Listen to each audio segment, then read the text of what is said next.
You are now tuned into the Black Law Students Association of Canada's YouTube.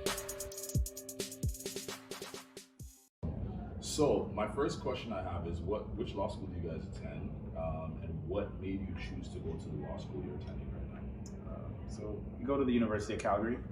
I personally chose to attend because they use an experiential learning. So everything we do in class is pretty much how you would practice in court. On top of that, there's a high placement rate as well. So getting a job wasn't something that was a big issue going down the line. So definitely one of the reasons I picked it. For me, it was their focus on the experiential learning as well, but there's also opportunities with the Alberta Civil Liberties Institute, the SLA, Student Legal Assistance, that you could get hands-on experience. Not to forget the outdoors. People forget how close we are to like the mountains, the Rockies, and that sort of thing. I haven't really explored as much as I should, but Banff is like across the way. You can just drive down Lake Louise and all that sort of thing. So if you're into that, it is what it is. That's interesting. So you spoke about the scenery. Is there anything in terms of misconceptions that you would say people have about coming out west that would dissuade them from applying to Calgary that you probably can address right now?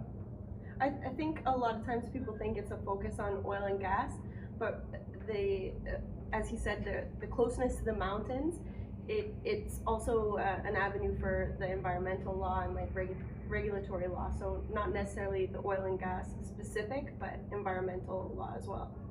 And I think as well there's this thought or understanding that Calgary is very, cowboy culture, and it is in some respects, but there's also a lot of culture. Like there are lots of Afro events and that sort of thing that do go on, and people do forget that. So there's a place for everyone when you do come to Calgary. That's awesome. That's awesome. So if you had any advice for a prospective undergraduate that hopes to apply to Calgary, what would you give them, both your tips that may have even got you in there?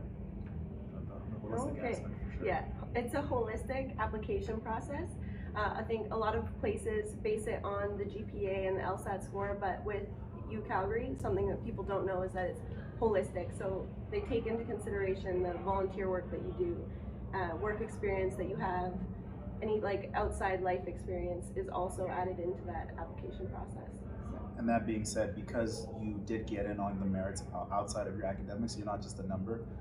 Don't forget that. Definitely still be engaged in those sorts of things that got you in. If you were on the track team like I was, stick to it. Definitely keep that up.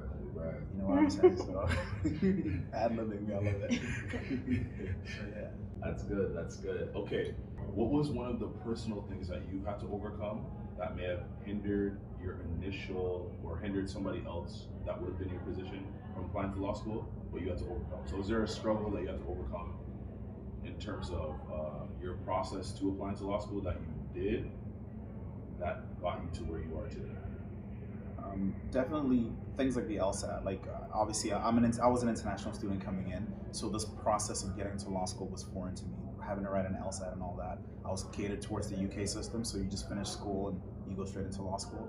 So that was something that I hadn't turned my mind to, and I don't think school really teaches you those skills, or anything in life really taught me that. So I struggled with the LSAT for a bit. I had to practice for longer than most people did. That was definitely a barrier, and I had to just sit down and buckle up and get it done. So it worked out in the end, but that was definitely something I had to focus on. Yeah, and I took a lot of time off, and I thought that would be something that would work against me, but actually ended up working in my favor because of that holistic application approach. I use my work experience and transfer that into practical skills that they could use and apply in law school and in the future. All right. To my benefit. Awesome. Why did you join the BLSA chapter at your school, and how have they helped in your journey up to this point? Okay, so Demi actually approached me, and it was that feeling of community and a sense of being a part of something that I hadn't been a part of before. That's what enticed me to join, and now it's exactly what I expected. It's an extra place to feel that sense of collegiality and community. So similarly, I was approached by a friend of mine, Hudson, and Storm, who Storm actually started the chapter in Calgary. So when she started it, her initiative. When she started it, she pushed me towards joining it. And on top of that, I realized it was a good opportunity to network across Canada. I find that when you're in law school, they really tailor you to networking within this one city and just get into the legal community in that city. But there isn't really a chance to find out what's happening in the West Coast, Vancouver, or East Coast, Toronto, and that sort of thing. But through this, I've had the opportunity to really network around Canada, and I feel like I do have good connections across Canada because of it. Awesome, awesome. And finally, what does it mean to be a part of the Black Law Students Association of Canada in general? The overall community, it's nationwide. And just walking into the room today, you feel at home because there's people that look like you, and in a lot of situations you're the only one. So it's nice to have a bunch of people that are experiencing things on maybe the same level that you are. It's definitely, it's a family as such, and to joke around, I see a couple of people where we can crack like jokes about Africa or about the Caribbean and all that. Those are little things that make you feel at home that you don't get in any other circle other than people who are from those areas. So that sort of thing really grounds you and makes you feel at home. Especially for myself, who's an international student, I sometimes struggle to find senses of home. So yeah, it definitely helps in that regard. Awesome. So we really want to thank you both for coming today. Is there any way that our viewers may be able to reach you if they're sending in their applications to Calgary to get insight? Are you accessible? How can they reach you? So if you're trying to apply to UCalgary, follow my SoundCloud. No. Definitely staying in there. You can find me on Instagram, S_ABISIN.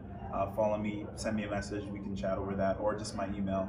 It might be changing because I'm graduating soon, but Steven.abasi@ucalgary.ca, and shoot me an email, we can be friends. Similar for me, my UCalgary email is keisha.holman@ucalgary.ca. My Instagram's @Creecha, Kreecha. Let's creeks. That's crazy. That's creative still. That's creative. But thank you for having us for sure. Yeah. Thank you so much for coming. All right.